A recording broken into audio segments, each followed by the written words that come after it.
LAT Racing Oils is invested in winning. With industry-leading at-track support, superior engineering, blending technology, and the World Championships to prove it, LAT is your premier choice for racing lubricants. Used by NHRA Pro Mod champions Jose Gonzalez and Chris Thorne, along with their closest competitors, LAT Racing Oil continues to carry top-level racers to the winner's circle in all categories of competition. From engine oil to transmission fluid and gear oil, LAT has you covered from end to end in your race car. A nationwide dealer network means easy access to our products as well. Visit LATRacingOils.com for more.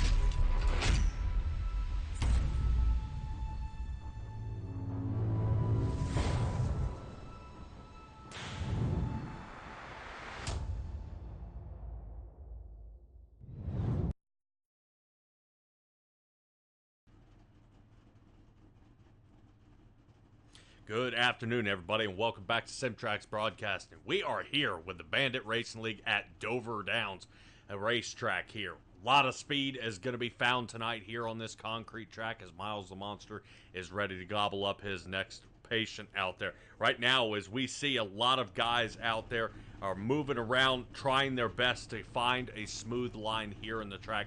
It seems to be impossible, even for one of our famous drivers out there, Nick Nickerson.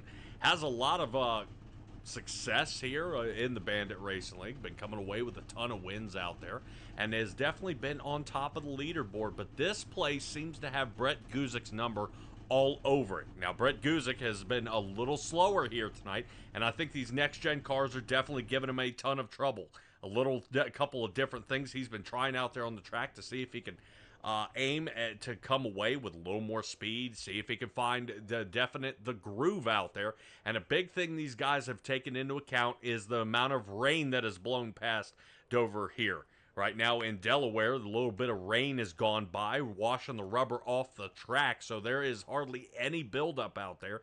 And the time they are going out onto the track will be fresh. Not enough has been laid down out there, so traction will be ever so quick to wear off. A lot of guys are speaking with a few of them out there, and we'll talk to a few of them here during the warm-up, of how the track feels out there to them. It's extremely hard for them to battle back and forth to find a smooth groove out there, to find a different angle around another driver, because even though this being a 1 mile track, banked quite well. We see Nick Nickerson going in and pulling himself into the winner's circle here. I guess he's calling his shot. But oddly enough, calling his shot was last week's winner of Brandon Jackson out there in the number 99. He's going to be looking to see if he can come away with that exact same mindset here, that he is not going to accept a loss. A lot of guys are going to be pushing up to the front, and I can't wait to see how they're going to hold up to tonight's race. I would question in some cases here, Jackson, that you were joining us here.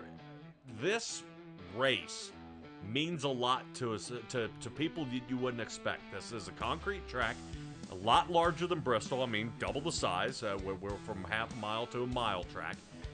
The grip is different on concrete than it is on asphalt, but the passing lanes are what I like to point out here.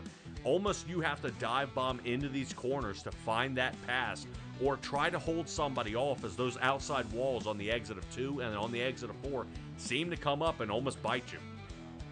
Yeah, passing is really just always a game of chicken off the corner. Who can give it the most throttle, and obviously it gets real tight off the corners. The banking starts to get to its peak around the middle of the exit of the corner, but off of that corner it just almost goes to nothing, so everyone just slides up right into the wall. We're going to see a lot of cars into the wall by themselves even as well, so the only way you're going to be able to pass is if you stick your nose in the right place out of the corner, and that's definitely going to create some calamity out of the corners. Well, calamity is how you told me the best way to drive this track is accelerate through the middle of the turn, close your eyes, and let go of the wheel. I didn't think that was really the best way, but you have had some success here at Dover. Fast guys like Nickerson, Brett Guzik, Brandon Jackson, and I think we may have somebody else that may be coming into play is going to be Zach Michaelis. He's going to be having a heck of a time here tonight. I think he's going to be one of our faster guys, and we are definitely going to poke in and talk to Zach Michaelis here in just a second. But, Jackson, what have you found that it seems to be the key to winning here at a racetrack like this? Yeah, I mean, tire saving is always going to be completely different at concrete tracks. I couldn't tell you what I do differently at concrete tracks, but it usually just seems to work out. But really, really going to be burning up that right rear if you're fast out of the corners. Your right rear is going to be gone by the end of the race. So it's really just sending it in on entry and hoping it sticks and getting a good exit.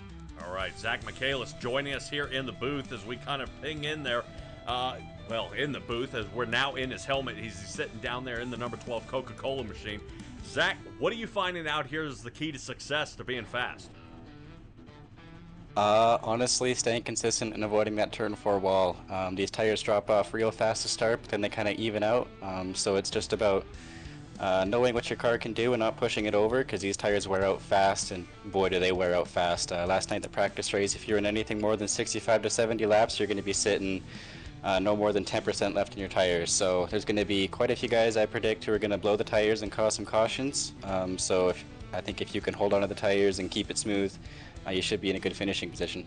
How important is it to start from the front, seeing that the average number of cautions at this track runs about 7?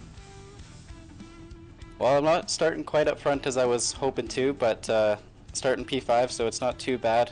Yesterday, track position was key, so it's going to be the same story tonight. It's so hard to pass here, basically just a one-lane groove, so track position is probably the most essential. It's almost like a road course, honestly, in my opinion. It's so hard to pass here. All right, Zach, well, we're going to wish you the best of luck out there. P5 is still good up to the front. I would not want to be starting in somewhere like row number 12. That's going to be a very sketchy place to be. I would not want to be in that hot seat, so you and the GFR team have got your work cut out for you. Zach, good luck to you out there, buddy. Thank you. All right, Zach Michaelis, one of the favorites to win here tonight, and that is actually Marshall Crocker's call for the win. Brett Guzik, we'll see if he can hang out there and do just that. Now, a lot of guys have been pressing forward and calling out another driver that may have some opportunity to come up with some speed out there. One I would say that probably kind of hanging back and being pretty quiet out there is probably going to be the number 94 out there of Ethan Sikorsky, which we pop into his helmet now. And Ethan, right now, all right, man, we did a heck of a job last year at Bristol. Has the Amsoil 94. What's the plan here tonight? Survival, save tires, and just try to be there at the end. All right, you have been doing a heck of a job, and your driving skill has increased as you've been with the Bandit Racing League season after season. It seems we find you in the top 10 more often than not now. Where is the danger zone to you out there? No, just more like getting involved in wrecks at this point and just not having clean races. So as long as I can stay consistent and just stay out of trouble, then top 10s, top 5s will just come naturally. All right, man. Well, we're going to see how your Ford does out here tonight. The 94 has been quick and very quick. Bristol will be soon. I can feel that's going to be coming here in the near future when we get farther into the schedule. And I expect to see you come away with a win here this season. Ethan Sikorsky, dude, you've been on a roll here. Good luck to you out there. Thank you. All right, right now, everybody, Ethan Sikorsky getting ready to go here in just a moment. I think I would probably grab a hold of the number 18 out there, but I don't know if he is currently available out there. We'll try to take a peek and see if we are able to get a hold of the number 18 out here down in his helmet. Take a look. Victor Weaver, are you alive out there, brother? What do you think, Jackson? You think he's ready to go? Well, either he's alive and doesn't know that he's muted, or he is not ready to go. Oh, he didn't know he was did not muted. know that I was muted. That's on me. Dude, Victor Weaver in the 18. All right, man. Tough race here tonight. We've had some camera time on the NOS machine here in the past couple races, and you definitely have a ton of fans out here watching you. Any pressure? Yeah, I apologize for some of their antics. I know my skill level, but it's all fun. I've had some technical issues with the headset and whatnot, but I bought a new one, so hopefully that's resolved, and we'll see how it goes. All right, Victor Weaver, what do you see the outcome of your race being tonight? Do you think it's going to be a messy one, or do you think we're going to be seeing a top 10 finish out of you here tonight? I'm just hoping for keeping it clean. We'll see how it goes with that, but Yeah, it's Dover, buddy. It's Dover. So, Yeah. We're going to have a bunch of cautions out there, and already I see Matt Bailey and a bunch, even I believe Robin Allen out here rooting you on. Good luck to you out there, Victor. Yeah. Thank you. All right, well, don't want to pull away too much time for him as he's got to get gridded up. Let's take a look here at the race here at Dover Speedway. 150 laps. Our first stage will be at lap number 53. They'll have a 70% fuel limit, and I've been assured fuel is not going to be the problem tonight. It's going to be the tires. Fortunately, they'll have 5 down there in pit. Moving on with one faster pair here tonight in this fixed setup league, and Dalton Kilrow, boy, is he going to have his work cut out for him. He's got a ton of work to do, and I don't know how.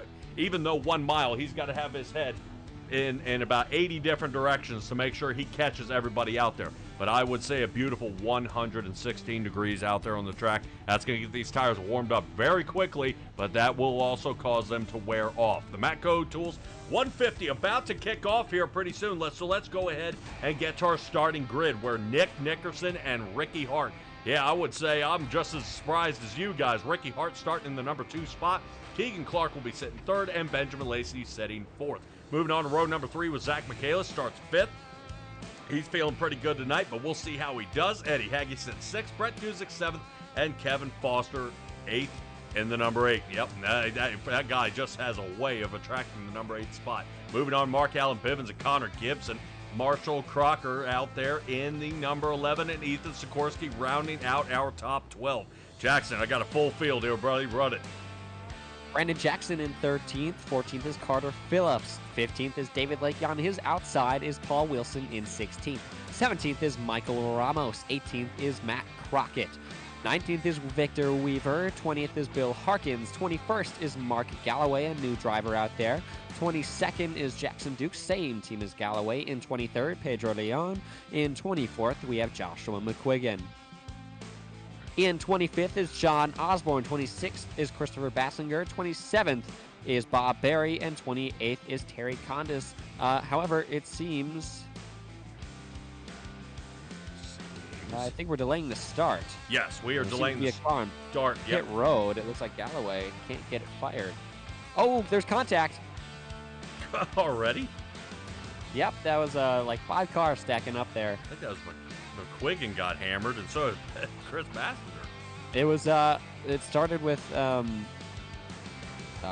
Lakey, I think. Oh, it can't be David Lakey. No, it started with Carter Phillips all the way back to McQuiggan. All right, we'll take a look off the back here of Carter Phillips and see if the driver behind him got any damage.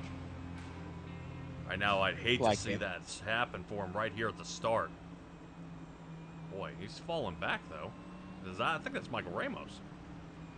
He does not want it to happen again. No, that's the 82 machine of Paul Wilson. All right. You say get this underway here. Green flag about to drop. Nickerson in the usual position of number 1. As his number 2 Ford gets ready. He's got 3 more behind him. Hart, Lacey, and Michaelis already spin out here. The tires. And Lacey cannot seem to find a race where he is not caught in the first caution. Lacey's still getting hammered around here. And our first caution is out before I can get the tower up. Driver's still collected. There is Harkins on the bottom, the 27 machine. Out there of Michael Ramos is collected, the 08 of Jackson Duke. Looks like a rookie mistake here in the front. Yeah, someone spun the tires on the start. I'm not sure who it was. They got into, I believe it was Benjamin Lacey, who then also spun the tires after getting hit. Just couldn't control it while trying to catch speed and went around, and then everyone joined him. All right, here is, and this guy's starting in the 2nd row. Mason Flagar. Oh. Spun the tires, got in the corner panel, could not save it. Look, and everybody And that's the thing. You're Oh, You're Bill. at Dover, man. You've got to be hard on the gas. Like Victor Weaver plowing his way through. That is a big wreck. But hey, last Dover race, we saw this happen right on the start. Someone spun the tires. Tires were cold right now. Right on the start, big crash last time. I think someone even flipped. I believe it might have been Curtis Yancey, but I'm not entirely sure about that. But either way, we went on to have only 3 cautions in the entire race and had a lot of big green flag runs, green flag pit stops at Dover. So it's not over in my book yet. Jackson, I'm trying not to laugh here, man, but if you ever seen the big one happen before turn 1? I have, yeah. Last time we were at Dover, I saw it. Oh my, I mean, look at the cluster this becomes. We're at the start-finish line, and Benjamin Lacey's facing the wall. I mean, John Osborne's got the hint. Did you see Bob Berry in the back there? Yeah. Oh my gosh. All right. I think the 81 is probably a little bit beside himself. John, that was probably the easiest way to gain 11 positions. How does it feel? Man, I'm just happy I didn't hit anything because I got my brake bias really low. And I'm like, oh my gosh, I got to stop really soon here and just not stop it too hard because it'll just shoot right. But yeah, I mean, we'll take it. Yeah. Dude, well, it almost... Tell me what it's like hitting that pedal in the middle. It's really scary when you have to hit it very hard because if you put too much pressure on it, I mean, it'll just lock up and you're just going to shoot left or right. There's nothing you can do at that point. You're just kind of at the mercy of hopefully there's nobody below you or above you. Yeah. Well, I just mean even hitting that middle pedal, you know, the car slows down. And I hate seeing guys even here at the start a little fumble, but we had at least, from what I'm looking at here, eight or 9 drivers collected in that caution before turn 1. And I mean, I think the one who got the worst of it here is Benjamin Lacey, where I bet you he cannot believe what just happened. Yeah, there was a lot of people chirping in our chat for sure, but there's going to be a lot of issues with tire spin. There's a lot of heat in the track, so we'll be a little bit more careful here on the restart, hopefully. All right. Well, maybe everybody will start from second instead of first gear. John, good luck to you out there, man. Thanks, buddy. All right, everybody, the GFR team full here tonight. John Osborne is one of those drivers. We're going to try to get this going again. And as we double stack, I'm not poking any fun here at the Bandit Racing League, but that was the most insane start I've ever seen. I've seen spin outs. I've seen somebody get Mark into the wall. Side. Well, Gonna be able to collect it, no caution. Yeah.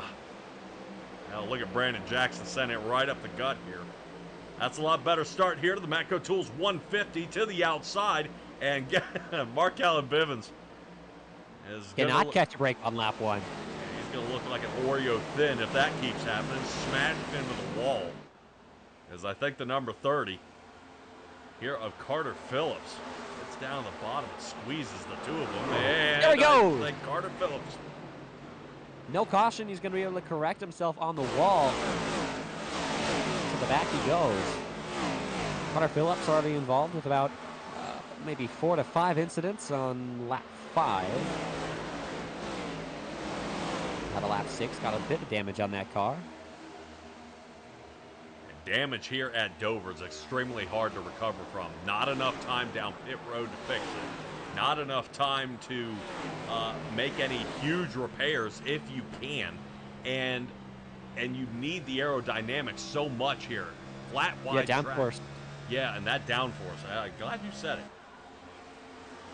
Downforce is important here. These cars are getting thrown into the corner all the way right on their bump stops, and that downforce means a lot. And if you have any issues with your front bumper or any part of your body, that really slows you down. It's going to do a lot here at Dover, especially mid-corner.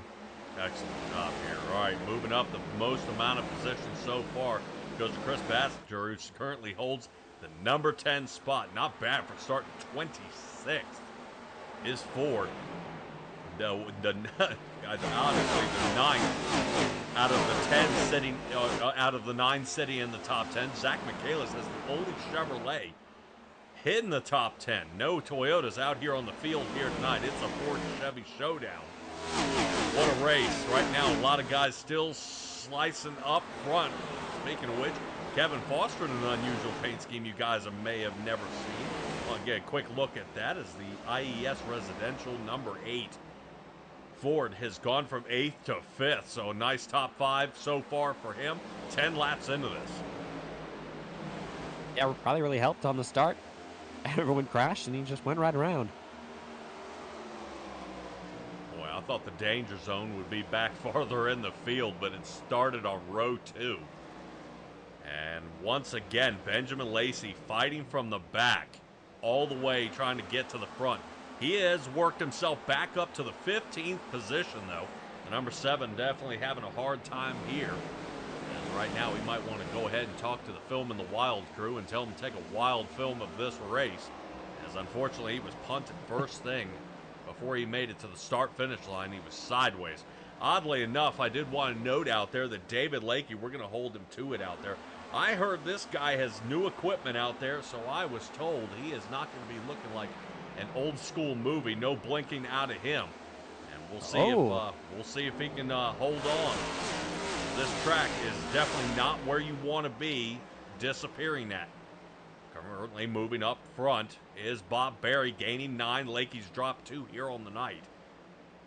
Not as many positions as Keegan Clark lost. Unfortunately, he's down a lap, lost 24 positions, dropping down to 27th. Yikes. Nick just continuing to get away. He's got no one in front of him, no dirty air. Dirty air matters a lot here, like we were talking about earlier with damage. Keeping that downforce on your front nose helps you through the corner, but when there's a car in front of you, all the air is hitting the car in front of you and not your nose of your car, so you're not quite getting as much downforce as the car in front of you. And when Nick has nobody in front of him, he can just get away very easily. And we see it every single time at Dover. The leader just gets away until there's lap traffic and then starts to even out again. Yeah, it looks like Jackson Duke may be returning back here on the track. Something's wrong with that car. Oh my gosh. I think around that Josh McQuiggan area. Yep, that should have been Victor Weaver. And Connor Gibson. Oh, yep. Now the battle still rages on. Benjamin Lacey goes in, squirts on around Victor Weaver there. McQuiggan moving up front. Whoop. Come on, McQuiggan. Where'd you go? There you are. 19 machine going ahead and blinking out from us there as the number 31 Snap-on machine is trying to fight back to the front. Connor Gibson was involved in that lap 1 crash. That pile up ended up pushing him down to the 12th spot. McQuiggan getting around Connor Gibson. Not a lot of run on that high side, especially with that damage that Connor Gibson has on that front nose. Got to be slowing him down. Yeah, currently closest drivers out here are these 3 guys. I see Kevin Foster might be starting to apply a little bit of pressure out there to Ethan Sikorsky. Sikorsky's starting to get all over his rear bumper, though. Sikorsky has moved up 6, taking a look for another angle here. There's the number 94 we're talking about. Sikorsky doing an awesome job. Definitely might be the concrete king if he can get this one under his belt. I think he would love to have a win, but Jackson, tough race here. We talked to him earlier, and he almost seems a little uncertain in his voice. Yeah, well, you know what, Ethan Sikorsky is always a little uncertain, but he always seems to prove that he has the speed and knows what he needs to do. He doesn't quite know what he's doing, but it usually just happens to be right. We saw him last season at Bristol in the 1987 cars, almost take the win there until he spun out with like 2 laps to go, but was leading. If Ethan Sikorsky gets some fresh air, I think we're going to see him pull away. Well, maybe especially late on the run. Yeah, maybe some good pit strategy could help him out in that field as Bob Berry slides up. Now 9 positions, gaining the 18th spot, putting Victor Weaver back to the 19th position. So we talked to a few drivers who were up front, and one that is out back, obviously, oddly enough. Coming down pit road is going to be Ricky Hart. I don't know if this is a scheduled pit stop here. Something's up with that car. Yeah, still got a lot of fuel left, got a lot of tire left. Don't seem to see any damage. I'm not quite sure why he came down. There's a chance he possibly spun out of turn 4 and just ended up in pit road.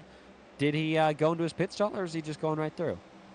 Taking a look here, Ricky Hart is pitting currently. He is in the stall, especially for our number 2 starter out getting here tired.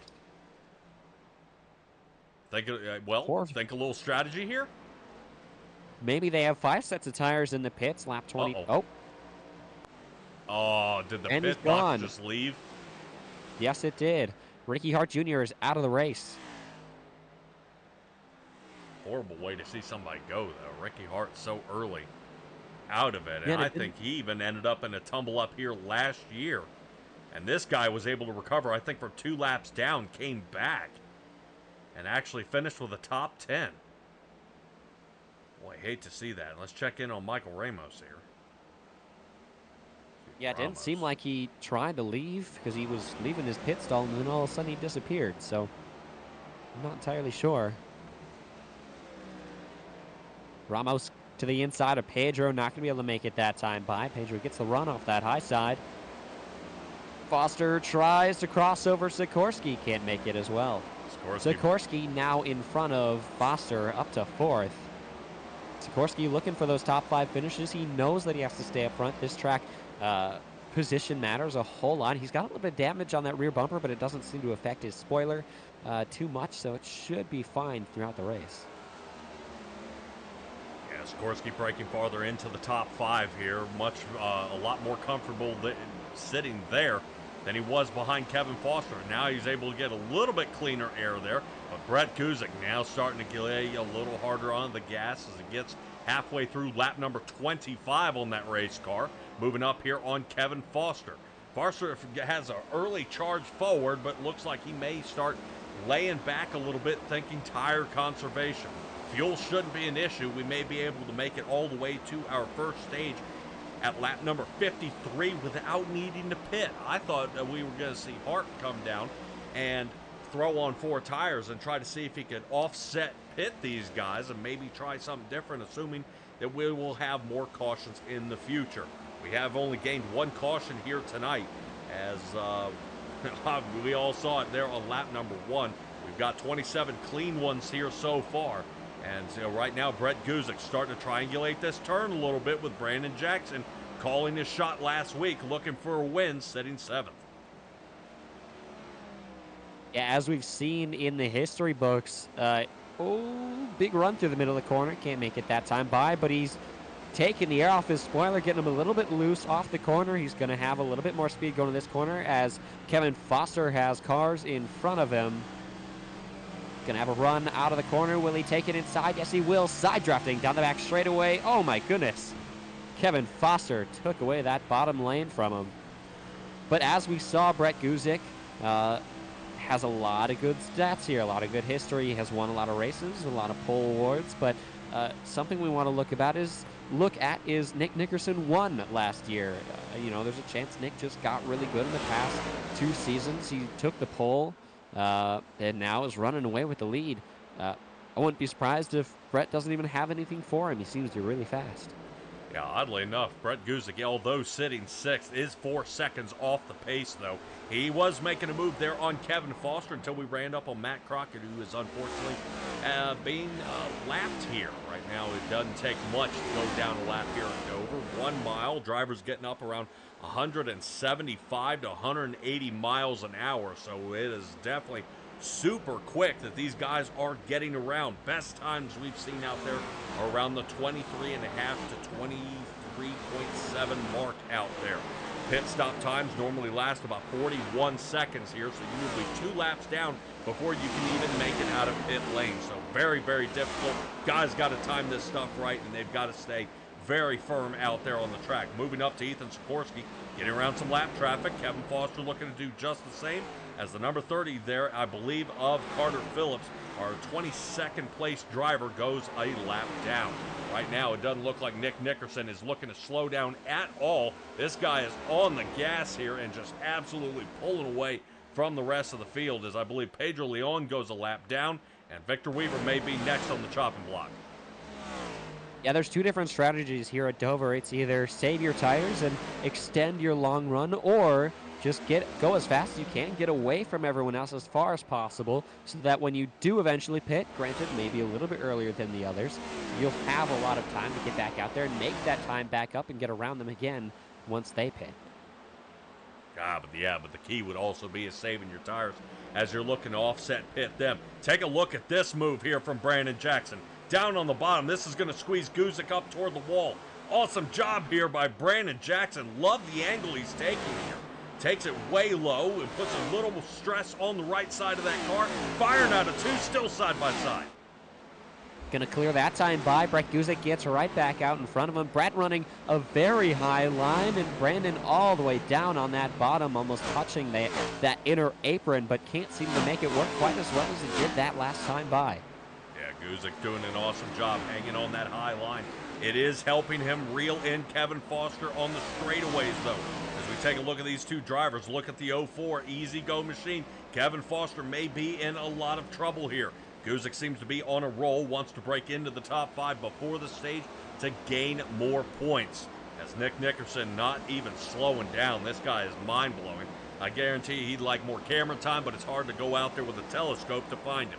Zach Michaelis sits second, Marshall Crocker third, Sikorsky fourth, and currently watching the battle for fifth with Kevin Foster. Yeah, Sikorsky slowly starting to get away from Kevin Foster. Still now has his eyes set on third. Not going to be able to make it there for a while. A little bit of trouble in front of him with the lap car. Stays safe. He gets down to the bottom. Who in the world is that? Can't tell who that was ricocheting off the wall. I think our new driver out there, Mark Galloway. Yep, that's him. Number 3 Chevrolet. Checking our chase copter cam here as we go underneath the Pattenden Bridge here at Dover. And looks like he is going to be heading down into the pits here, Jackson. Yeah. Possibly put some 4 fresh ones on there. He already feels he's a lap down and just wants to be a little bit more stable. Competitive, yeah. Gotta see if they can get something going. Moving on to Chris Bassinger here. As we saw a little bit of a tumble up there, Kevin Foster did lose not 1 but 2 positions here. I'll try to see if I can find where how that pass happened and what got Foster out of shape to get him unfortunately falling backwards there. Let's take a look.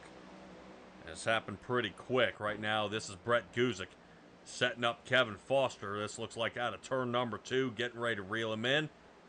Guzik down to the bottom, fires on around, piece of cake. Boy, look at that huge run at the 99 Yeah, Brandon there. Jackson saw an opportunity, just wanted to get to his inside off the corner. That's what you got to do. Couldn't quite make it that time by. Let's see if he's able to do it into 3 and 4. Yeah, he's going to make his nose. Yep. No. We'll go ahead and speed it up here to take a look at Brandon Jackson making the pass. And he aims for this exact same turn that Brett Guzik does. Gets the same run that he did last time, and around he went. So this sends Kevin Foster from 5th to 7th. And Guzik goes ahead and breaks into the top 5 like he wanted. Now he's just got to worry about the rest of his race. But taking a look at our laps out here, I've got 10 before we head to our stage. And look who's caught in lap traffic. That is Nick Nickerson. Pedro Leon, Victor Weaver, some trouble here. Number 2 having to slice on around, and how he's doing it and keeping the tires fresh, mind-blowing. A lot of guys should take some notes here from Nick Nickerson, as Zach Michaelis does not look like he's going to have the exact same luck. Trying to see if he can slice through. Victor Weaver off the wall.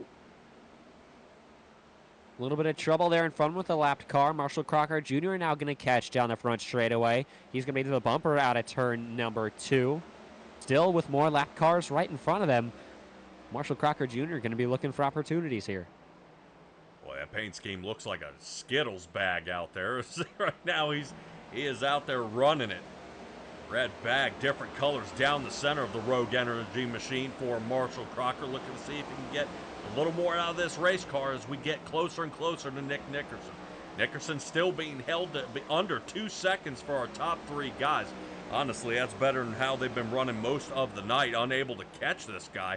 But right now, his lap traffic is actually seeming to assist them. Let's move back here to Kevin Foster, losing yet another position. as Benjamin Lacey looking to return back to the front.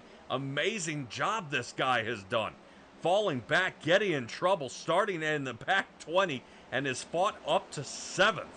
Boy, I can't imagine what Benjamin Lacey's going to do for the remainder here of this race. I think if this guy can just stay out of trouble, he's got a heck of a race ahead of him. Moving on, that is Benjamin Lacey and Kevin Foster, the 7 and the 8, getting around Victor Weaver in the 18. Right now, I think Victor Weaver might, here at the stage, have the lucky dog around, so don't hang his head yet, as I believe Pedro Leon might still be out in front of Nickerson. I'm wrong. Nope. Very wrong. I think there's someone in front of Pedro Leon, too. That is Jackson Duke. Never mind.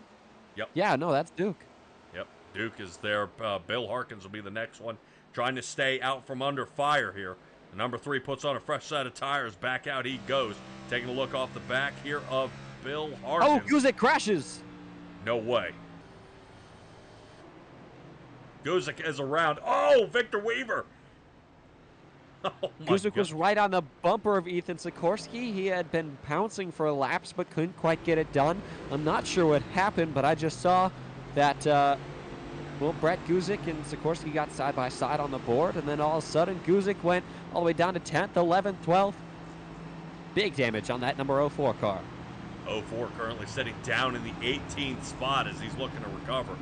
I guarantee you that radio is a little loud right now. Let's take a look and see what happens to Brett Guzik as he tries to find his spot back on the table. Oh, Brandon Jackson in the back of him. Oh, Benjamin Lacey. Oh, whoops. Had it safe for a moment. Here No, comes no. Victor Weaver. Yeah, I can't point little fingers at Victor Weaver. It looked like he was stopped and then let back off and then kind of collected him.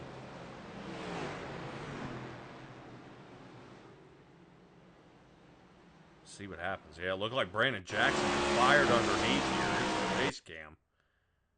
Catches him there. The 99 hard under the brakes as well. Oh, yeah, just double whips there. Everything good, and, yep, clink. Wow. All right. We'll hold our breath here as currently this is Brett Guzik as we're able to get that chase drone footage behind the 04 as you see him lining up for his pit box here. Oop. The pit boxes don't seem to line up with the lines. Dang. All right, so Action Jackson in a little bit of trouble here. Right now, he may be in some hot water. Right now, we'll see if the 99 has got anything to say for himself. Brandon Jackson, dude, what in the heck happened out there, dude? There was a race car in front of me, and then there wasn't a race car in front of me. I don't know what you want me to say. Well, we kind of took a ride along from up top. It looked like there was a line to be had, but I would say it was kind of, from your eyes, does it seem like a racing incident? You guys just met two, in the same spot out there? Yeah, I think we were going for the same spot. He had been giving me a rough time, making it very hard for me. God bless America. He'd been making it very hard for me to pass. So I was trying to just get underneath him, and I guess he drove it in harder than I thought it would, and I got into the left rear. So it wasn't ideal. Do I care? No! Get him out of here! He shouldn't have been racing me that hard. I was hawking him down for the last 5 laps. Get him the hell out of here! I shouldn't even been put in this situation. Now I gotta go from the back to the front. All right, no need to get angry. All right, man. Hey, Yeah, no need to get angry. of Benjamin course. Lacey's been doing fantastic. Look, this guy got wrecked on lap number 1. Currently, he's sitting 4th. I think you can do it. I don't know. Hell, let's go green and find out. You got it. You got it. All right, good luck to you out there, buddy. Try to keep the tires on the race car. Info. Do have to be good to do that. No, I'm just kidding. Wow. I'm going to bring him say back that. down and say, hey, did you hear what he just said? I hope he did. I wanted to say it while he was still in call. I think he Boy, heard you half know of that it. is going to bother him the entire race if he did hear that. Well, Nick Nickerson laughing his way at the restart here gets taken off. As he just blows the doors off this field, Zach Michaelis has another chance, but Crocker closing the door on the bottom line, gets caught up, and we might see another caution here if that 78 doesn't be careful. Yeah, he was able to make it side by side at turn number 2. Still side by side. Michaelis on his door, making it 3 wide out of turn number 4. Marshall Crocker gonna clear for it. They're now side by side behind him. Only has one car in front of him and clean air. Zach Michaelis from back to front here. He goes up 21 positions to hold on to third. Michaelis falls out of podium positions as Benjamin Lacey, and we got driver sideways. Sikorsky, the next one to get punted here. Good job avoiding there, guys. Whoa. Heavy damage to that number 94 Ford Mustang. Went around off of someone's bumper. Yeah, I'm wondering if there's a separate incident as well with Pedro Leon. Looked like there was a wreck coming out of 2 as well. All right, Brindley out there, giving her best. Let's see.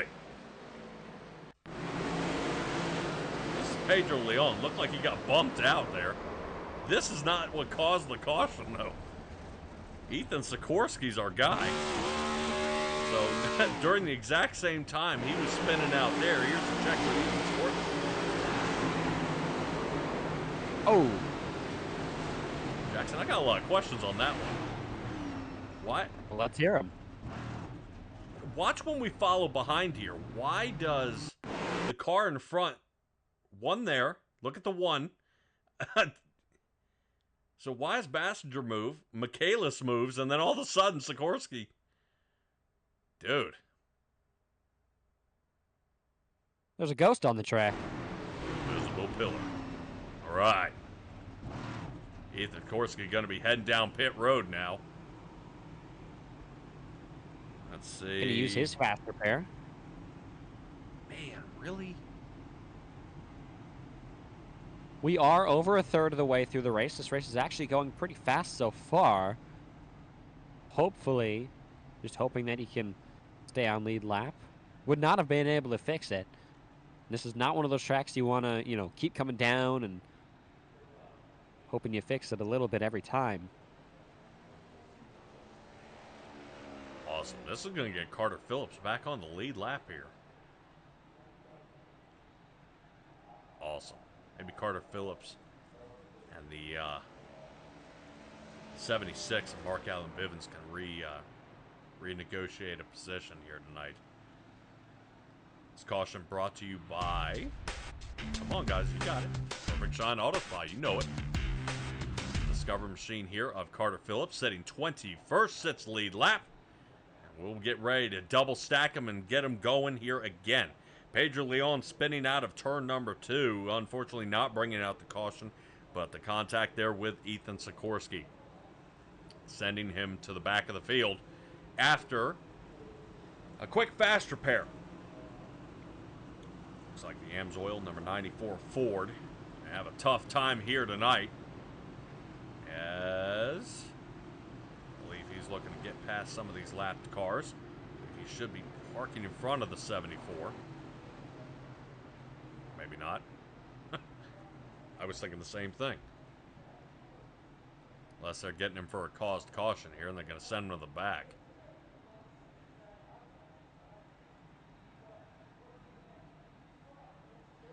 The way you see Ethan Sikorsky driving it here, Jackson, are the cars that stable? I mean, I would think changing high line, low line, zooming around out there, you'd almost spin out just kind of making these moves. Well, I think a lot of that changing lanes mid-corner, half of it is that's just kind of what the car wants to do, and you just got to let it do that. And then the other half is just a lot of skill, obviously. But no, these cars are not easy to handle here, especially on entry and exit. Gets real bumpy, gets real tight, and then loose mid-corner. All right, riding along here with Eddie Hagge to our restart. Watch what it looks like. Man. Oh, big slowdown in front of Eddie Hagge.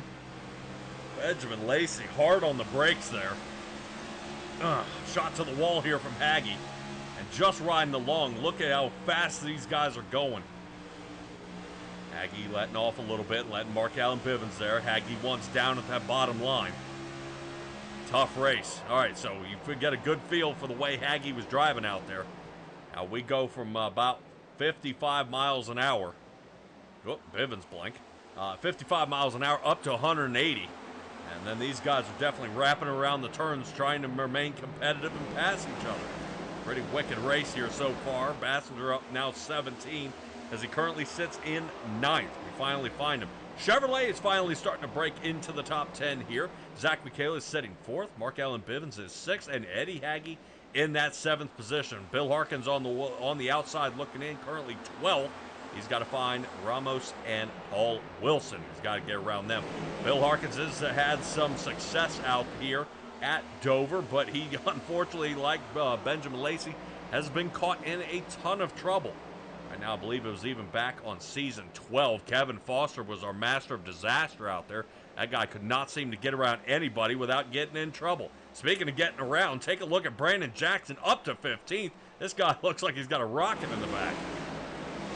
Yeah, from 26th all the way to, you said 15th now? Yeah, yep. 15th place. Making his way through the field. If you know what you're doing, you can pass here, especially when you feel that you're much faster than the cars in front of you. All it takes is a little bit of aggressiveness and a little bit of ego. Boy, you just keep poking that bear. Brandon Jackson now sitting 15th. He's got Connor Gibson behind him. Trying not to snap off out there as he sits down on the bottom. It looks like John Osborne sitting in front of Brandon Jackson that we've got our eyes on ever so close. Tons of drivers finding an angle out here, looking to see if they can pass. Kevin Foster starting to pressure on Eddie Haggy. Yeah, Eddie Haggy just trying to run. Caution flag is out. We were kind of watching Paul Wilson look on a passenger, I believe the 18 machine of Victor Weaver. Bam, straight to pit. Doesn't seem to be a whole lot of damage on that car, so I'm not sure if it was... Skorsky off the corner. Oh, he just gets loose on the straightaway. The 3. Man. Victor should be all right. Get back out there. It looks like he saved it. Surprised he towed it. Yeah, I do want to take another peek here and see if maybe we can see if was there any contact out there. I thought. Yeah, there's no contact. Just may have taken the air off the back of the car. I thought the 94 might have touched, but no touchy.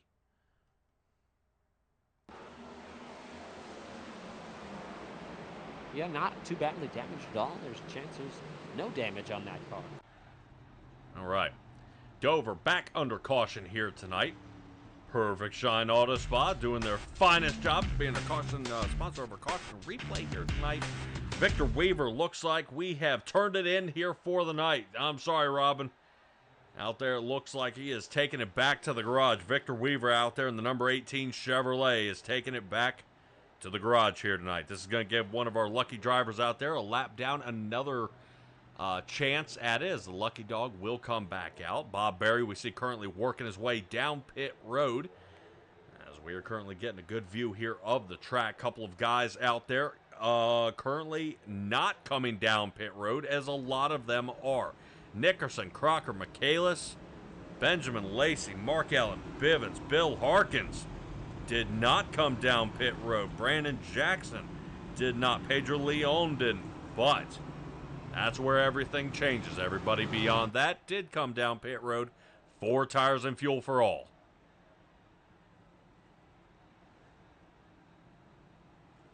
Robin Allen, now we're going to be rooting on Brandon Jackson, who's fought up to the 7th position here. Drivers starting to spread out there on the track like they're doing the choose cone rule. No dice. So right now, I would say, where's that liquid death machine? Right behind Kevin Foster. All right, looks like he's going to be falling off base here. Matt Crockett does have to resume back into the 24th position. I think looking at our timer here, he's going to need at least 9 more cautions, I think, to get on the lead lap here. He's currently on lap number 60. Now, see, everybody else is 65, and he's got 1, 2, 3 drivers in front of him, multiple laps down. Matt Crockett. Poor guy.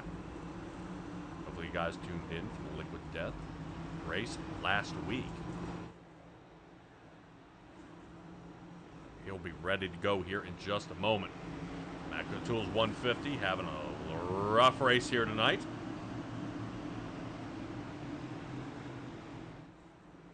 On green this time by Nick, leading us to it. Green flag is back out, waving here once again.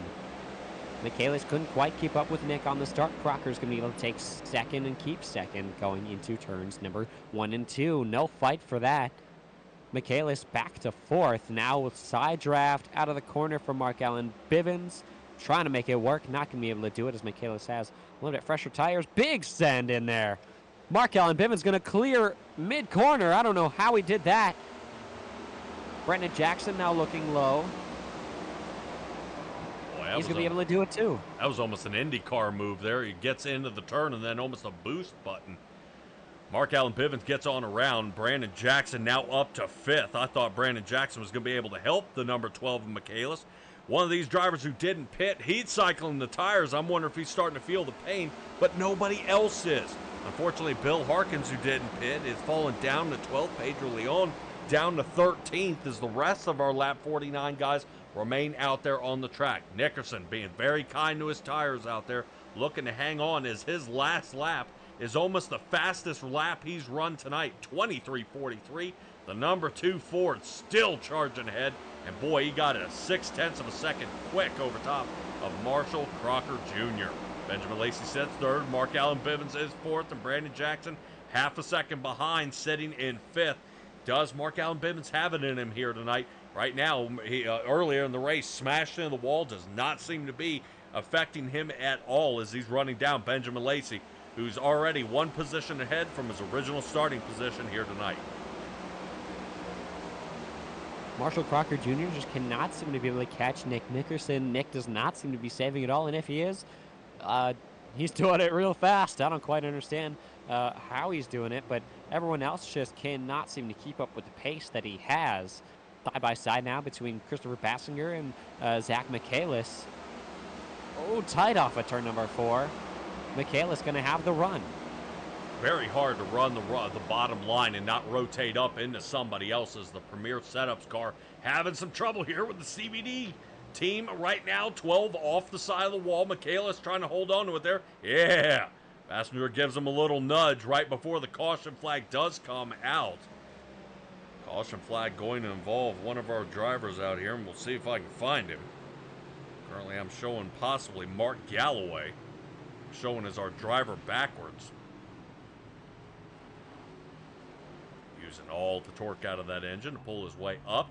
Tons of right front damage, so it looks like he is definitely our driver involved here. Let's see if we can find out what happened to Mark Galloway. Take a look at that top side. Definitely like using the chase cam here tonight. This works out very well. Oh, whoa! Whoa! I'm at a loss of words. Who was that? He seemed to have chased the car. Whoa! Who was that? Oh, that was crazy. Again. I know, when we fight the target fixation here, drivers up front, everybody's there. Driver already spinning out. Was that Kevin Foster?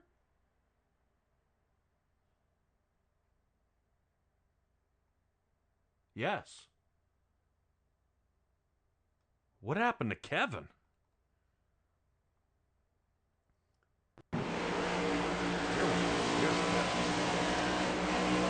Whoa, air off the back. Yep, just gets sideways. No air on the back of his spoiler. Heavy hit to the inside wall. Here comes... Whoa! Do it again. How close was he to that right rear quarter panel? Too close. Kelly's wheel. They're heading out to that left. I almost wonder to spin out like that, you know.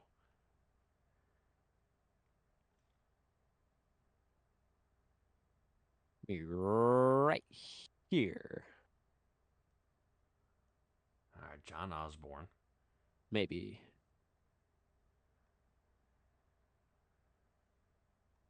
There it is. Oh, 1 foot away. Wow. Got All right. really close to the back bumper of Eddie Haggy as well. He's staying out there. No pit road for him. He's going to the back. Whew.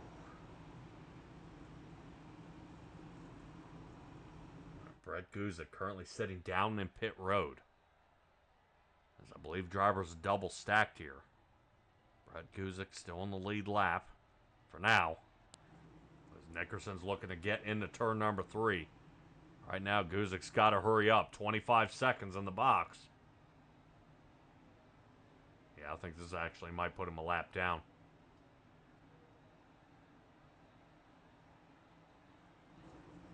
He's not going to be able to get up to speed. Wow. Brett Guzik remains down in pits. Crazy turn events here as we go green down the front straightaway. Not going to get that start Marshall Crocker wanted. Now losing 2 positions into turns number 1 and 2. Brendan Jackson looking to take advantage of that. Gets to the inside of Marshall Crocker Jr. Gets to the inside of Joshua McQuiggan. 3 wide there just for a moment off of turn number 2. Both of them sending it in there. Looks to get back low. Backs out of it, out of the corner. Still side by side. Brandon Jackson and Marshall Crocker Jr. down the front straightaway. Crocker trying to hold him off as long as he can. Brandon Jackson taking another look here. He slides up. He's got it. Right now as Marshall Crocker ricochets off the wall of the 99 machine, Brandon Jackson moves up to 4th. Chris Bassinger sits right behind him. Battle rages on now with Ethan Sikorsky. Sikorsky working his way around Zach Michaelis. Obviously, Sikorsky doesn't seem to be bothered by his lap 53 caution out there. The AMSOIL car working his way here on the outside, picking up some speed, but remember, his last lifeline of a fast repair has been used, so he's going to have some trouble as they fire into turn number 3. He makes the full clear. Sikorsky up to 8th, Michaelis 9th, and Connor Gibson 10th as we roll back to the 11th position of John Osborne. Quick block here to Eddie Haggy. Haggy's going to rotate up. Bivens now makes a knock on the back door. Yeah, now single file. Still trying to make a move on John Osborne. Looks high, looks to maybe arc low on exit, but Mark Allen Bivens is looking to take that air off of his spoiler. Not quite loose. Gets the run, looks low once again.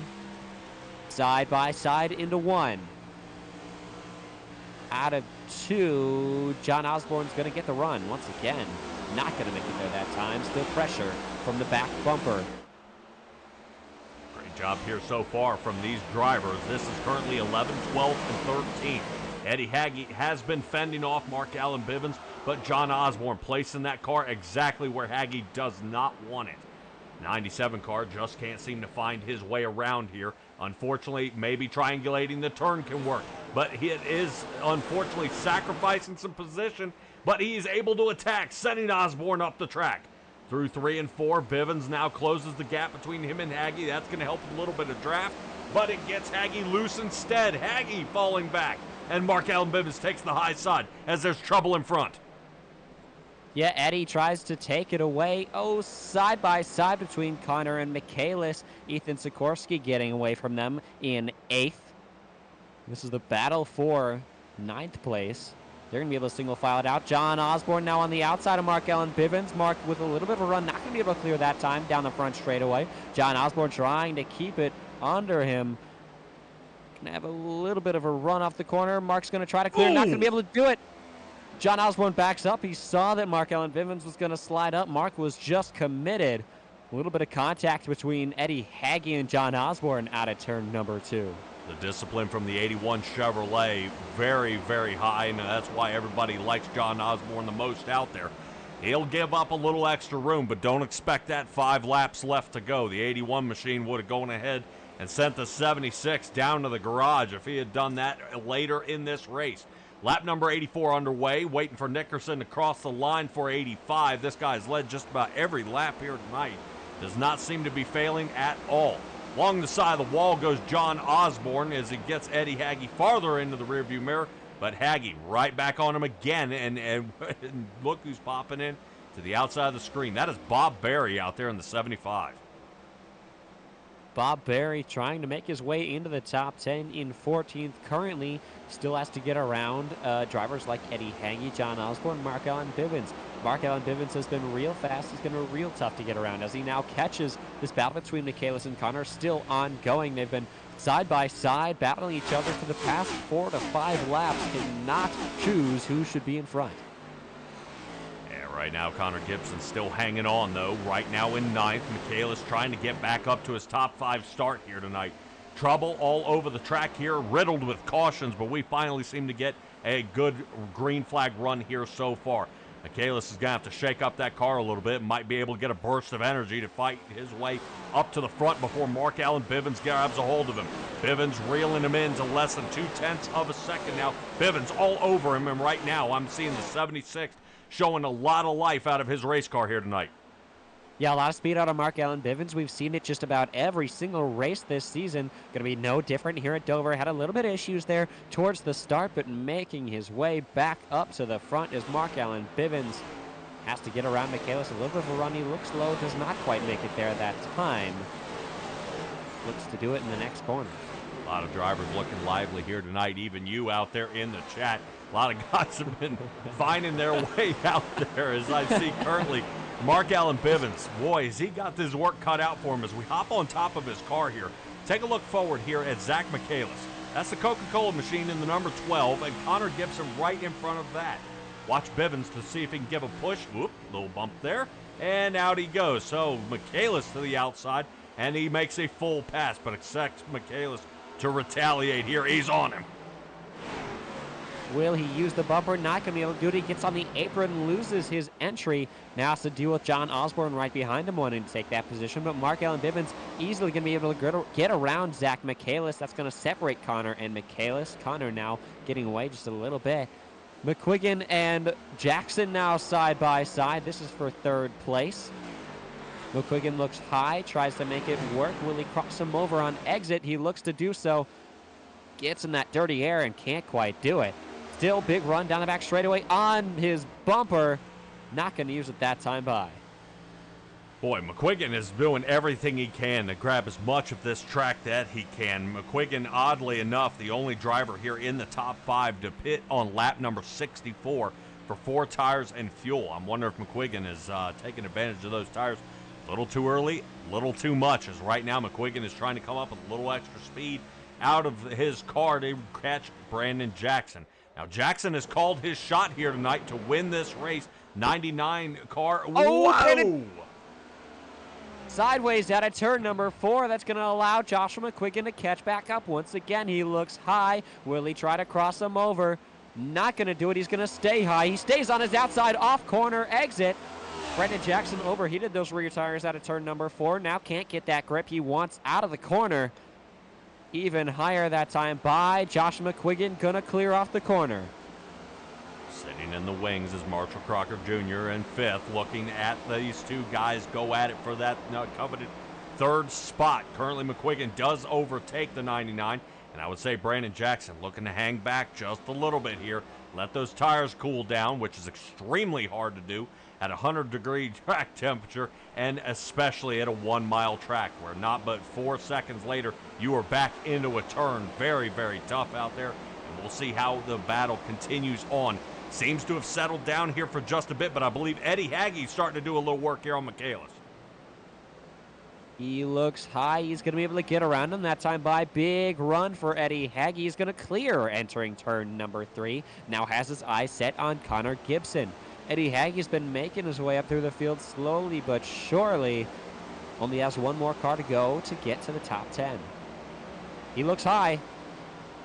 He's going to cross him over on exit. No, he won't. He stays high. Yep. Right now, There's a cross.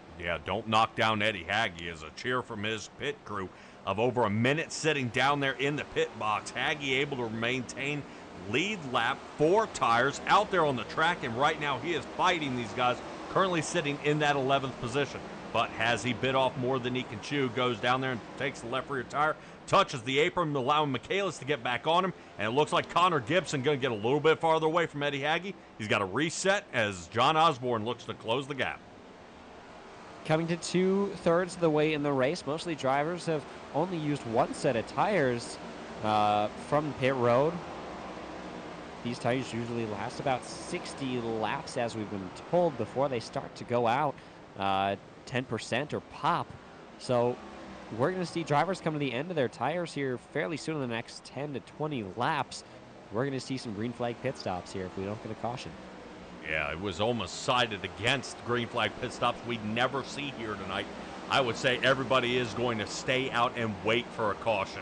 I guarantee you Nickerson is starting to look down at those tires since he put them on lap number 49 and starting to look back going, man, I've taken 50 laps on these tires and we're still out in the lead and comfortably. A half a second though, but unfortunately I would say the driver I would not want sitting in my rear view mirror is Benjamin Lacey. Yeah, Benjamin Lacey slowly gaining the majority of the laps here. Lost a little bit that time by, but as Nick is probably starting to save, Lacey's also probably starting to save. Lacey knows he doesn't need to get to the lead immediately. Second or third is a good position to be, especially if there's a caution. Yep, moving back to Michaelis again, taking a look as he's taking a little bit closer to Ethan Sikorsky. Sikorsky did look like he was working on Mark Allen Bivens there a little bit, but falls down flat on his face here, unable to recover. Right now, I see Sikorsky trying to hang on and fight off Michaelis. Boy, that's tough. Right now, Sikorsky showing signs of fatigue here, especially since he's got the newer tires of the two of these drivers. Oddly enough, take a look at Mark Allen Bivens up here. I think he's trying to do a little bit of work there on Paul Wilson. Haven't said much about Paul Wilson up front, though. Right now, currently sitting in 7th. They take a look, but once again, it's hard to pull the camera away from Zach Michaelis. This guy is under fire all night. If we find him in a podium position, I guarantee he's going to say he's been white-knuckling sweating all night because there is not a safe place out here on the track. No, not at all. But yeah, Wilson doing a really good job all night tonight. I don't think he's gotten involved in anything, just been really easily driving in that top 10. Great to see him up there. All right, checking back out there in the chat. Yes, the number 11 is driven by Bill Harkins out there. Harkins still currently on the lead lap. I believe he is fighting up to the front as Eddie Haggy is coming down pit road. Especially for an extended time he was down last time. This will be his 4th time entering the box. And a tough race here for Eddie Haggy. Ain't seen it for him, but right now he's going to have some work to do here. Victor Weaver thanking us for the pre-race interview. Not a problem, buddy. Appreciate you joining us out here. And joining us here in the booth at Simtrax Broadcasting. 45 laps to go here at the Matco Tools 150. Great race here so far. Had a slew of cautions. Have not had one since, I believe, looking back, lap number 65 is the last time we had a caution. Looks like Jackson Duke had some trouble back there on lap 96, but not enough to cause a caution. So right now, 3 drivers have checked out of the race here. Terry Condis not taking behind the wheel. Ricky Hart on lap number 20, oddly enough, kind of confusing. Lap number 27, number 20, he checked out, leaving him in 27th position. And Victor Weaver finishing in 26th. He made it 59 laps here tonight. Mark Galloway, the next one, sitting 25th. He's currently down, passing for his 78th lap, and what a rough race. Right now, I'm showing Haggy down in the pit box again, almost up to a minute. Right now, I'm wondering if that Magathy machine is not having a good night here tonight. He looked like he was charging forward, but then all of a sudden just cut out. So, fortunately, he is down in the pit road trying to talk to his crew chief. What in the world is going on with his race car out there? As we hone in back on Paul Wilson, Michaelis starting to come alive again. Michaelis up to 7th.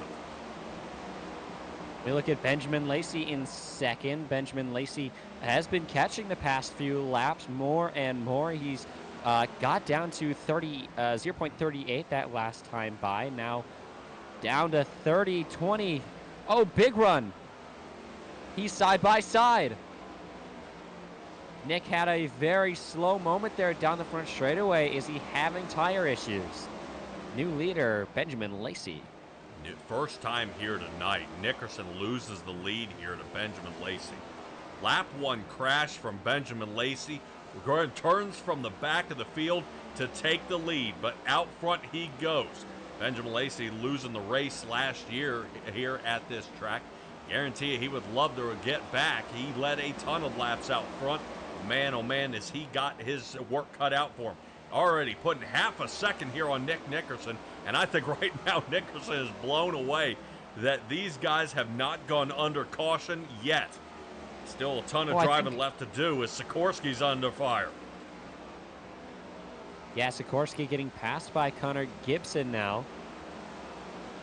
This is for, I believe, 12, 11, Yes. 12? Yep. I do believe I know what happened to Nick Nickerson as well. Nick has some heavy damage on that right front. There's a chance he might have hit the wall out of the corner out of turn 4, and that's how Benjamin Lacey caught so fast.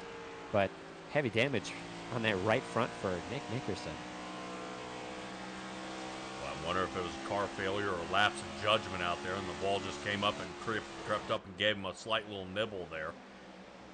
Now the driver here, Mark Allen Bivens, pitting on lap number 73. Oddly enough, getting back out there. Looks like Mark Allen Bivens, yeah, they're starting to think, oh, all right, this is going to go green to the end. I would say this is going to be really, really good for any of the drivers out there. They're extremely ecstatic out there about having green flag runs. As Benjamin Lacey will have his work cut out for him. Right now, he's taking a look out there as we were wondering if fuel was going to be any trouble here tonight. So if he came on lap number 50, we're looking at about 60 to 62 laps on fuel. His window's closing in quickly.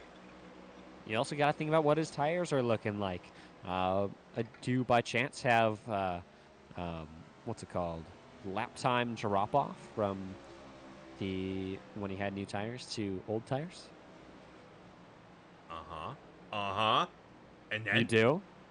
Do I? I'm looking. Yes. Do you have drop off? Well, I have from his best time of a 23:53, currently running a 24:46. So he's only lost a second off his fastest. Not as much as I really thought the drop off would be. Some of these drivers were talking about how there is a bit of a drop off at the start, but then it starts to even itself off later in the run, and you just kind of run the same lap times. So, possibly what we're seeing right here is the tires have evened off and aren't going to get any slower than this. But you got to think about tire life. A lot of these drivers were talking about in practice at about lap 60, tires were starting to blow. Maybe these drivers aren't quite setting it as hard as they were in practice, but still definitely concerning. Possibly see one of these leaders go around. But how in the world, we're talking possibly tires getting cut down. Benjamin Lacey fighting him all the way from the back, so you can't really say he wasn't driving hard to get there. Nickerson led comfortably out front by 2.5 seconds, and they still remain 3 seconds in front of the rest of the field.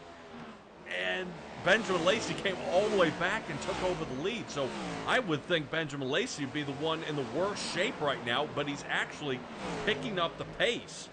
He is running a 24:38 and starting to actually pull away from Nick Nickerson. He was leading by a second there for a moment. Nickerson now going to get caught up in some lap traffic there with Bob Berry as he looks to fight his way on around. And closely behind is the number 19 car of Joshua McQuiggan. McQuiggan did come down on lap 114, put the tires on, and back out he goes. But really, we're looking at a set of fresh tires. They're only going to give him a second gain here, but is it going to pay off? And will these guys have to pit? Nickerson loose out of 4, and obviously that's going to work for McQuiggan.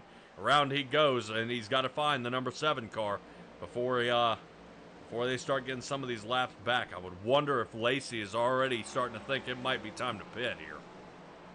If I was Lacey, I'd definitely consider coming down pretty soon. And I'm guessing at the moment Lacey goes down, Nick is going to follow. But Joshua McQuiggan, he just pit. He's now making his way back onto lead lap under green. And at this track, that's going to mean a lot. Will he be more towards the front when the leaders come out of pit road? You would definitely hope so. Seeing McQuiggan being 2 laps down, this will give him one of them back. And seeing you're almost at a minimum of 2 laps down, coming down into pit, Lacey needs to start thinking pit because Nick Nickerson did. Yeah, Nick Nickerson down pit road. I was wrong. Nick is not going to follow. He's going to go for it himself. Christopher Bassinger is going to follow him down. Will Lacey pit this time by? He's still not going to. Yep, taking a look at his Oh, speed. yes, he will. Yep, he's coming.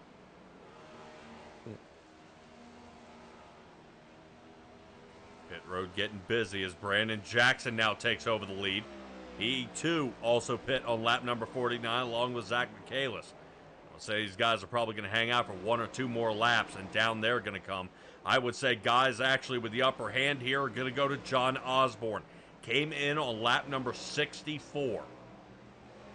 That's going to be tight. I still would think he would be out of fuel by then. Jackson working his way down. Michaelis working his way down. And John Osborne coming on down. That's going to put Paul Wilson into the lead. Number 82 machine doing just what he does best, hanging out, being quiet, and working his way back up to the front. Starting 16th here in the race, he has gained the lead. Carter Phillips, the closest one to him, back by 4.2 seconds behind. And this race is now starting to come to pit strategy, which is almost 100% 180 of what anybody told us we should expect out here. Yeah, these drivers going way past what we thought the limit was. We're going to see them continue to break that limit. What laps you say Paul Wilson pit on?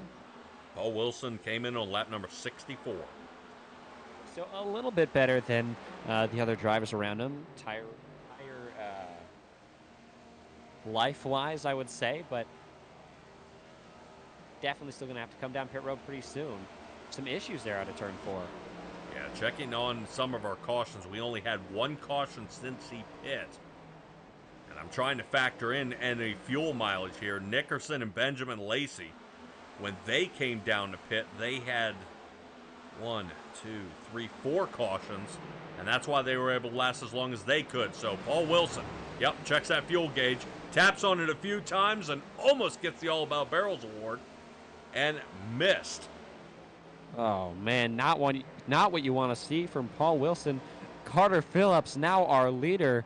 When did Carter Phillips pit? Same lap, 64. Will Carter Phillips have anything for the leaders? I don't know if he can fend them off that long. Paul Wilson's going to try again. That turn does creep up on these guys. You almost have to aim for that white line and then dive in. Carter Phillips. Yeah, you got to go real early. Yeah, staying out. I would say maybe the possibility of a sleeper out here is going to be Brett Guzik. He came in, and he'll be on the one on the oldest tires here on the lead lap. He came in on lap 74. So he's going to be very close here for the 04. Caution flag is out. Whoa! That puts the majority of the field a lap down, and all of them are behind Carter Phillips. Brett Guzik is going to get the lucky dog. That just shook some things up. Whoa.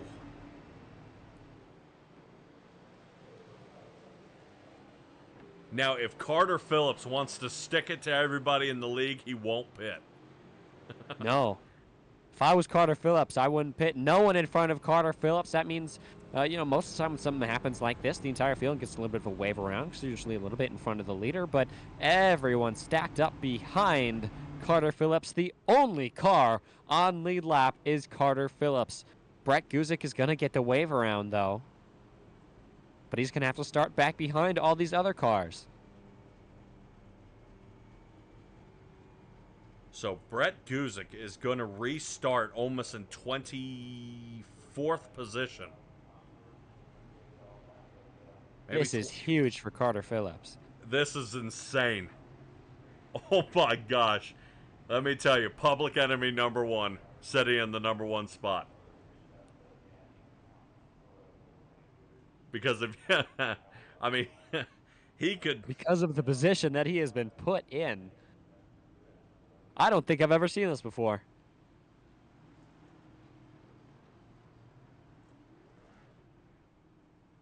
And Brett Guzik able to pit. And he will be on the lead lap. Lead lap in the back with fresh tires and fuel. Carter Phillips not pitting. Yeah, everyone else was just hoping that Carter Phillips would pit so that they'd be able to get around him and pit themselves. But if they don't pit, that means that Brett Guzik is going to be able to make his way through the field fairly easily. It's going to be a close one down to the end. I'm not sure if Carter Phillips has enough fuel to make it to the end. But what a wrench he's thrown into this. Mark Allen Bivens, Sikorsky, they're all coming down pit. Holy cow. Ladies and gentlemen, this is probably the craziest thing I've ever seen, because I really... Carter Phillips, with the call of the race, though. Have you ever?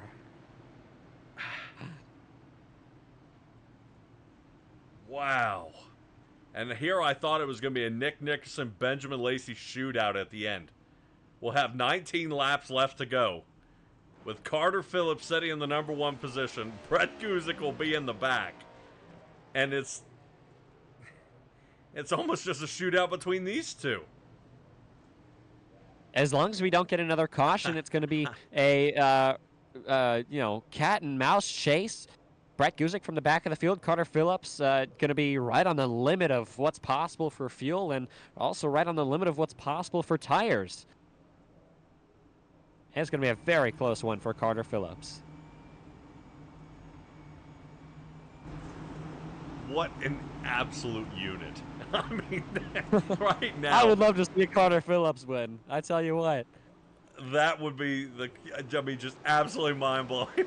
Oh, no! No! Carter Phillips spins the tires on the start. Brett's in front of the whole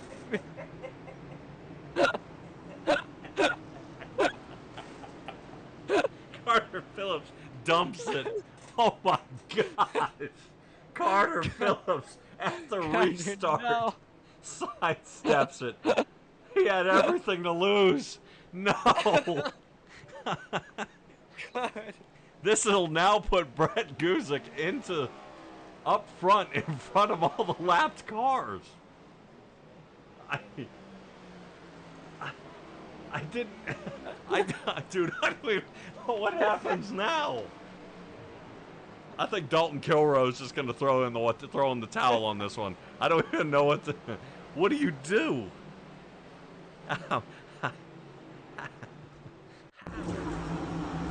This puts the entire field back on lead lap. I mean, he's got it. No. So caution comes out here.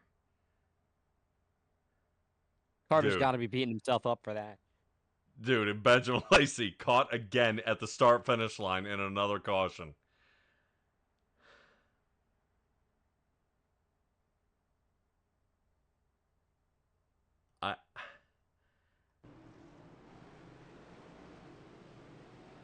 So, in that cat and mouse game, so now Brett Guzik should be on the lead lap.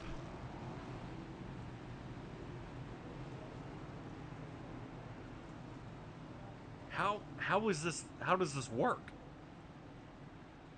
So now he's on the lead lap behind the lapped cars. So he should shift all the way to the front so he doesn't have to pass the whole field. And now he should be the only one on the lead lap. With all of them being in front of him, when the caution came out with him being the only leader, everyone in front of him should get waved around with 1 lap to go and get their lap back. So we're going to see the majority of the field get their lap back here.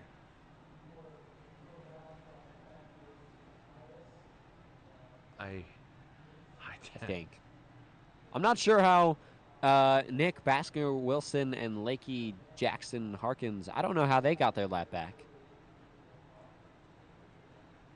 Oh, they probably passed. Yeah, they probably got around him under caution because he's probably in pit road. That's how they got their lap back. I don't know. I'm almost sitting here with my mouth open, absolutely blown away here. So around they go. He'll be in the front here, and yeah, Mark Allen Bivens, Kevin Foster laps down, and Marshall Crocker should be our first. Where is he? Wave round, I guess. Showing him on the lead lap as well. But he's behind all the lapped cars. Oh no. Oh no. I really don't know what's going to happen here. It's not for us to know, it's for us to find out. Bill, get with RC. I don't know what to do. Oh no. Yeah, because this...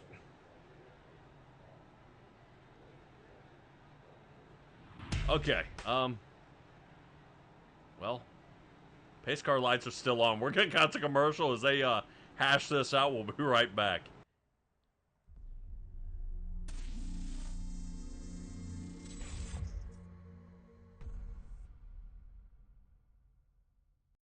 LAT Racing Oils is invested in winning. With industry-leading at-track support, superior engineering, blending technology, and the World Championships to prove it, LAT is your premier choice for racing lubricants. Used by NHRA Pro Mod champions Jose Gonzalez and Chris Thorne, along with their closest competitors, LAT Racing Oil continues to carry top-level racers to the winner's circle in all categories of competition. From engine oil to transmission fluid and gear oil, LAT has you covered from end to end in your race car. A nationwide dealer network means easy access to our products as well. Visit LATRacingOils.com for more.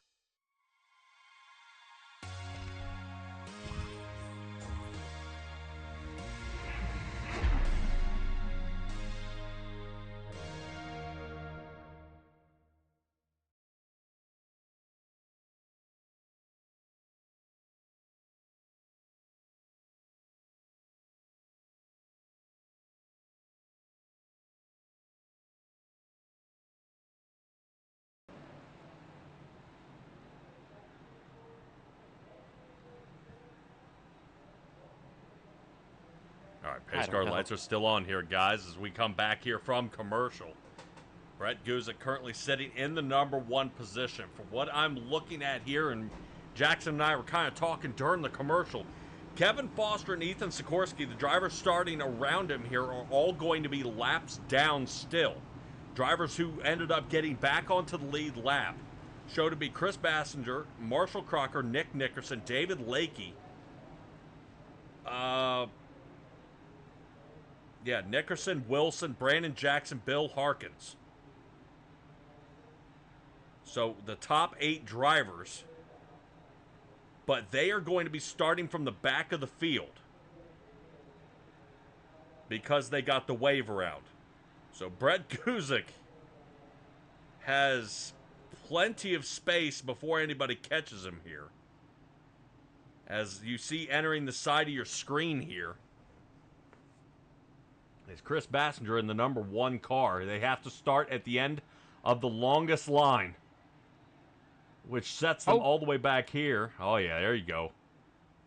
Brandon Jackson getting a little from the admin here. So Brett Guzik will be 13 laps away from the win.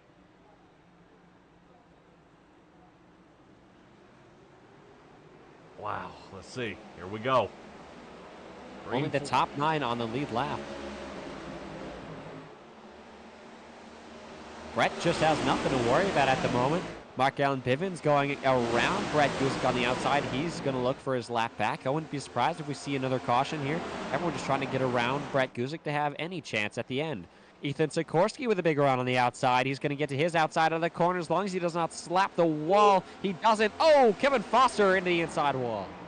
Foster rocks that car as he ricochets off the wall, almost comes completely disconnected, and still maintains he's alive. Brett Guzik knocking down some of his fastest times here tonight. The fresh air does help. Out in front he goes. Remember, Marshall Crocker Jr. is the guy who's got to find him 3 seconds back. He's the closest one to pass. 11 laps left to go here. Crocker sitting in the back. He's got a lot of field to get through. If another caution comes out, all our lead cars will then put the lapped cars behind them, and they will all shift up, and Brett Guzik will then be under fire immediately from the next green flag drop. Tough race here so far, as we've got a slew of cautions, and one of them extremely untimely. Carter Phillips still sitting down in pit road. He refuses to get out of the car or take his helmet off. And I don't think he wishes to be talked to out there, and I don't blame him. Right now, a crazy call out there, and then an unfortunate restart for the 30 machine. And this is all Brett Guzik's race to lose. Yeah, I've already talked to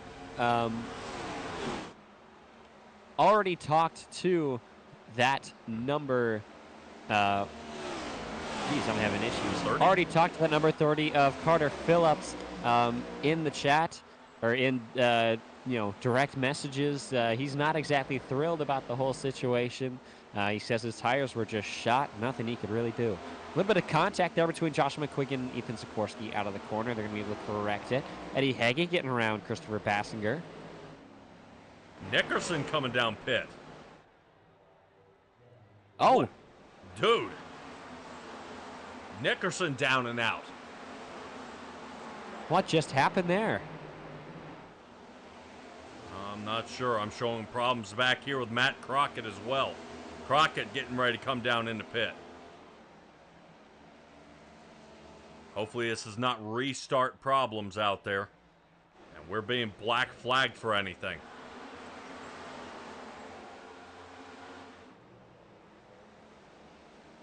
Guzik has the horseshoe. Wow. All right. Go on, buddy. What a way to win a race if he gets this. Yeah, almost given an impossible task, and then a second caution for Carter Phillips. Almost hands Brett Guzik the win here. Boy, that's got to be heartbreaking. Guzik 5 laps away here from the win at the Matco Tools 150. Currently, we still sit with Guzik 3 seconds in front of Marshall Crocker. Still no caution. We've had a little trouble out there on the track. One with Nick Nickerson and Matt Crockett slinging off the track. But it doesn't seem there's any trouble. Let's check back in with Chris Bassinger here, who's currently running out there with Paul Wilson. This is for the 4th position, as the number 1 gets a crappy turn there on the exit of 4. Contacts the wall rides it there like Tony Hawk, and he's going to fall back to 5th. Paul Wilson staying in front of him. Paul Wilson been real fast all day. He would love to have a top 5 4th. It was a great finishing position for Paul Wilson. He looks to now get around the lap car of Ramos. Tough race here so far. Crocker still trying to see if he can find a groove out there. 3 to go. Brett Guzik only needs to make a couple more laps here before it is all over. No caution can come out here so far. 9 drivers on the lead lap. Bivens and McQuiggan have passed Brett Guzik out there, but is Guzik in trouble of losing fuel? Absolutely not. He came in on lap number 129. He's good on fuel. He's good on tires. He just needs to make it out of there cleanly. But who's getting around him? The 94 of Ethan Sikorsky, who would love to get back onto the lead lap here or see a caution come out. That way he'd have a position to get back to. But right now, Guzik backs up the turn. Pretty dangerous to do there as everybody is trying to fire around him here. Who comes John Osborne as well. Guzik across the line. White flag is out. Next flag ends the race. No more cautions. As long as Brett Guzik does not get wrecked, as he now starts to let these cars by, he does not need to worry about them staying behind him anymore. Just needs to get back around to the checkered flag, entering 3, now 4. Out of turn number 4. Yep, Barney pulls the checkered flag out and across the line for Brett Guzik. Marshall Crocker will go ahead and comfortably get the 2nd position as Brandon Jackson calling for the win, but still gets a podium position here. Not bad for Brandon Jackson. That is an awesome race here that he ran. And Marshall Crocker doing an awesome job as well. Boy, he had his work cut out there for him as he moves to BC Sim Sports here tonight with a couple of different guys out there, Brett Guzik and Eddie Hagee. These guys did a heck of a job here tonight, really rounding everybody up, doing a great move out there. And Brett Guzik, I guarantee you, that is the luckiest dude out there on the track.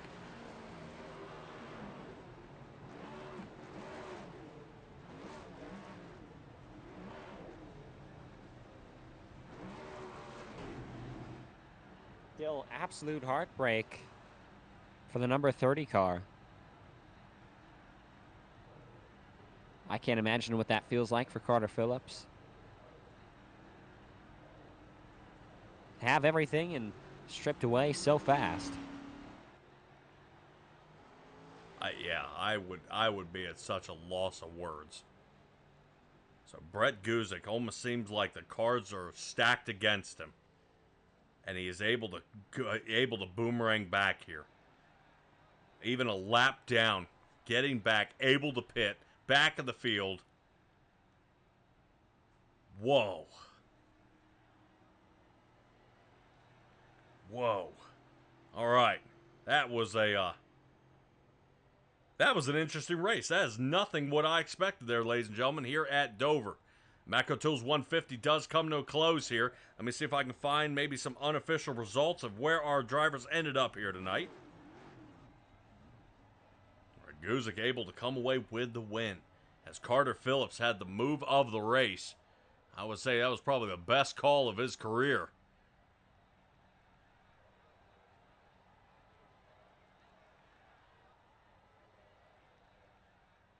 Definitely a full field out there. Guys, if you know of anybody who can race out there in the Bandit Racing League, we're looking for a few more drivers. Try to get up around about that 32 to 33 range, and we'll call it quits there. Guys have been doing an awesome job here tonight as they've figured out where they play here at the Bandit Racing League. Hang in there, guys. We're going to run our guys down, and let's see what they have to say.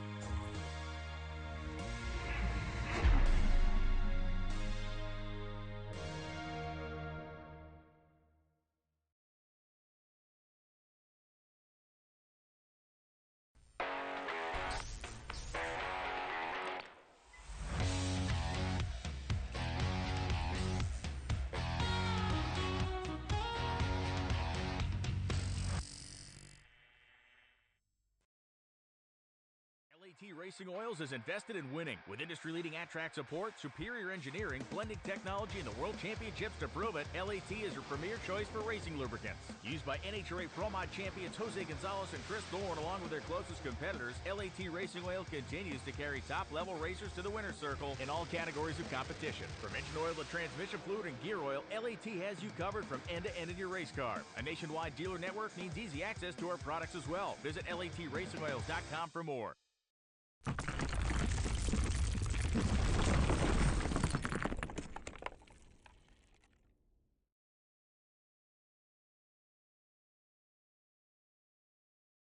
All right, everybody, we catch up with our third place finisher. The driver who was not ready to finish in third place, one of our Fords to nail up front. You called for a possible win here tonight, but third place is pretty close. Talk about a wild one here, especially with the way all these drivers are out there passing each other and trying to make something of their race. Brandon, talk to me how it went. Man, that was a rough one from at least my point of view. We just struggled. I had a very bad qualifying run, which got us put mid-pack, and just with how bad the damage, not damage, but how bad the dirty air is here, man. You're fighting for track position. If you can save tires good enough, you can try to blast people doors off late in the run, but man, it was rough. And then got into it, Brett. All honesty, I really did not mean to get in the Brett. I don't know if he took his normal line or what, but I was trying to get underneath him in one, trying to see if I could get a nose in there, kind of run him up the track a little bit, but I think I just got into his left rear a little too much, or I didn't try to touch him at all, knowing how light these cars are on entry, but had the rebound from that, got sent to the back of the line, rightfully so. I deserved that one, and then just stayed out on a cycle of pit stops and then caution. Was able to cycle back to the front and cleaner air. Got track position. Had a good pit stop. Probably stayed out a little too long, but we were trying to make our ends meet and see what we could have got there at the end. And just I really don't know what to tell you. I think somebody had broke their suspension or steering or popped their right front off. They did something in front of Marshall. Me and Marshall reacted to going low down the back, and he checked up, which made me check up, and I stabbed the brakes a little too hard, and the car just slid out from underneath me. So it really wasn't much on anybody's part in that. It was just really unfortunate. But we were able to rebound. Car had absolutely no damage from that, which I was very happy for. I just stood on the gas and hope I kept it off the wall. But able to rebound. I think Tower had an absolute heart attack and couldn't figure out what the hell to do after that caution with us scoring. So we're all trying to figure out what what's happening with that. But at the end of the day, we were able to come out, finish up, and hell, I don't even know how the hell I got third, to be honest with you. All right. Well, an insane call there from Carter Phillips. I've got to say that was probably the call of the race that set everybody on their head out there. Awesome job here tonight. This leads us into Bristol. Now the concrete track. I got a feeling we'll see the 99 up toward the front again. You never know. I could be up towards the front. I could be backwards and across the, the grandstands. And, you never know. But tell you one thing, I'm gonna put on a show like I always do. All right, Brandon, give me a shout out here, dude. Without shouting out too much. Okay, we're gonna keep it calm this time. There you go. I like to thank our sponsor tonight, Mr. Patrick Morrison. Simtrack Broadcast. They do an awesome job at broadcasting. Don't know who those guys are, but man, they do a hell of a job. Shout out everybody. We had a pretty good race. Sorry that my little deal kind of messed up the green flag pit stops and messed up the cycles, but everybody out there that's watching, man, appreciate y'all coming by and just, man, we like to put on the show. We like to have fun. It's all fun here and all fun and games, but comes down to it, we're all buddies. Except the Goosex. I will race y'all hard until the day I die. I'll put y'all into the wall every single time. Anyway. Yeah, we saw. Hey. Aren't you a broadcaster now? Weren't you too scared to drive this car? Oh, uh-oh. Hey, whoa. Uh-oh. That's what I thought. Hey, great racing out there, Brandon. Hey, yeah, great race tonight, man. Can't wait to go to another concrete track and have no tire left. Let's go to Bristol. I hate it here. All right, Brandon Jackson. Go back and watch the broadcast. Jackson had a few words for you. Good luck to you next week. Bye, guys. Love you, Jackson. Mwah. Love you too, Brandon. All right, God, I hate that guy. No, you guys, I'm kidding. yeah. I'm sure you do. All right, well, let's go back here to the second position where right now I think Marshall Crocker is just as confused as some of us with the crazy race. This ended up turning out to be the 78 Ford Rogue Energy Machine. Finishes second at the concrete track. Dude, this a lot of wild calls out here tonight. Green flag pit stops. How did it feel out there on the track? It was wild. My first full race ever at Dover. I've heard about the concrete surface for a long time, and it's been fun kind of getting to know it this week. And the way that it kind of plateaus on old tires, I think actually served me quite well today. The way I look at this, I know it's kind of a crazy finish, the way it turned out, and all the confusion there with the cars a lap down. The way I see it, I think had it not been for that restart kind of mid-race, I think I was the outside of the front row. By the way it kind of went down in turn one, I kind of got screwed over on a restart when I was sitting behind Nick. The way I see it, I think I had a good enough pace that I maybe should have been up here on merit. So in a way, I kind of, maybe it's the universe coming full circle. But I wish this race had been longer and that we'd gone green longer, because it was really fun once those final tire strategies kind of started to separate and everybody could really weave through the pack. It was a lot of fun, and I know a lot of people are going to come away from today pretty ticked, but I really enjoyed it. Wow. Dude, it sounds like you're in a helmet. Your mic is jacked. All right, well, this race, this race has been pretty crazy. So we're at Dover. We go to Bristol. I mean, 2 concrete tracks. We're just going to shrink it in half. Is there a chance we're going to see kind of the same thing out of the 78? Well, hopefully it should be better. I'm no longer in a wind tunnel. Forgot my fan was on. Oh. Yeah, sorry about that. Bristol is going to be wild. I consider that one kind of the Daytona, Talladega of short tracks. Just in this series, we've had some truly crazy races there. My big weakness in these cars is always qualifying. My single lap pace I can never really put together, and I think track position is just going to be the name of the game. So I'm really trying to come back and make the playoffs. I think today will help because all the guys I was trying to chase finished, I think, 12th and worse. So today's going to be big for that. But Bristol, I think it's Texas, and then maybe Richmond the week after or something like that. It's tracks I'm not really versed in, so the same way as today, you just come and you take the points and you don't take it for granted. I'll have to do the same thing at Bristol because that is not one that I think I'm better than anybody, but time will tell if merit is really the way that race is going to end. So we'll see. Wow, just and not bad for a pick here tonight as possibly winning the race. Definitely a handful here this race became. Not as many cautions as I had thought, but we hit just about that 7 caution mark, and definitely you guys do not disappoint in some areas out there. And longer. I thought longer would have been cool, too. I have called a couple of 250 lap, 300 lap races here, and you start seeing not just fall off of the cars, but fatigue of the drivers as well. And these outside walls definitely creep up and take out some of the faster drivers that you wouldn't expect. Yeah, the way I'm sweating after 150, I'd be flooding my downstairs neighbors if this was 300 laps. Like, it is surprisingly physical because it's so key down to your braking points, or your turn-in points, I should say. So it's a fun one. I've really come to like a lot of tracks this season that I never would have, and again, Bristol will have to be one like that next week. But I just want to take the time. I'll kind of do a send-off because I know. People got things to do. Just want to, first of all, thank you, Patrick. You're today's race sponsor, and super appreciative of you not only supporting the series in the booth, but also doing so as the race sponsor. I assume Jackson is still up there. Jackson, you're a beauty. Really appreciate you in the chat. Carter appreciated the message there when he went to the front. We had a good laugh about you sent him a text behind the scenes. And then got to talk about the sponsor. Today we're running the Rainbow Candy scheme. I've tried to switch it up this season, but shout out to Rogue Energy, sponsoring the whole season. If you want to try it out, really good product, really good ingredients. Use code Crocker at checkout, 10% off your purchase. Ships pretty much everywhere, even Canada, for my Canadian brothers. And just in general, really excited. Glad to come away back-to-back podiums. Got to stop finishing second, but at least I didn't finish second behind Nick again, so that's a win. Having fun. Thank you guys for what you do, everybody at home. We'll see you hopefully next week, but hopefully in less controversial circumstances than today. All right, appreciate you, buddy. Last question before I let you go. I know you're getting ready to rock. That rainbow candy, is it hard or is it squishy? Is it chewy? It is. It's more the flavoring. I think it's. I don't think I can legally compare it to Skittles, but if it were to be similar, I think it's a picture like Skittles type. Those chewy candies you get in the little.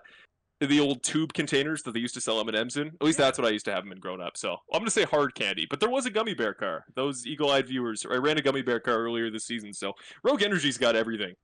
Cool. All right. Thanks, Marshall. Good luck to you out there, buddy. Have a good night, guys. Thank you. Yep. Cool. See, I called them the Skittles car. We get close enough. They almost look like Skittles, but it's Rogue Energy.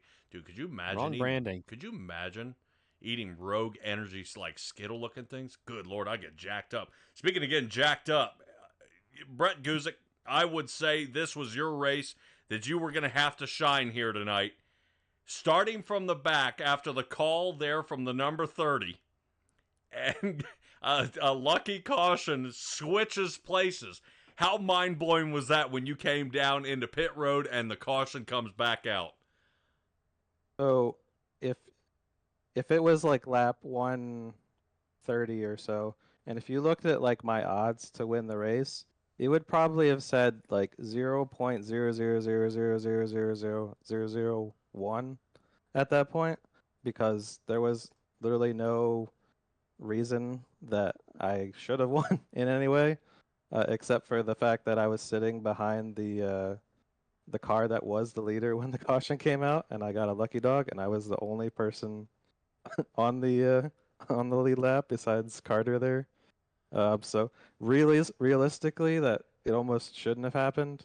But there was more to that race than even you guys probably know about. Literally, the start of the race, my steering wheel cuts out. I literally have to restart my computer. I started from the grid this race, so I wasn't even on the track when it went green. Luckily, there was a caution immediately. I go out there. I start the race. We get about almost 40 laps in. I get in a wreck there with Brandon. I go to the back. I restart behind them. I get a black flag. I serve a penalty, go a lap down, which actually won me the race.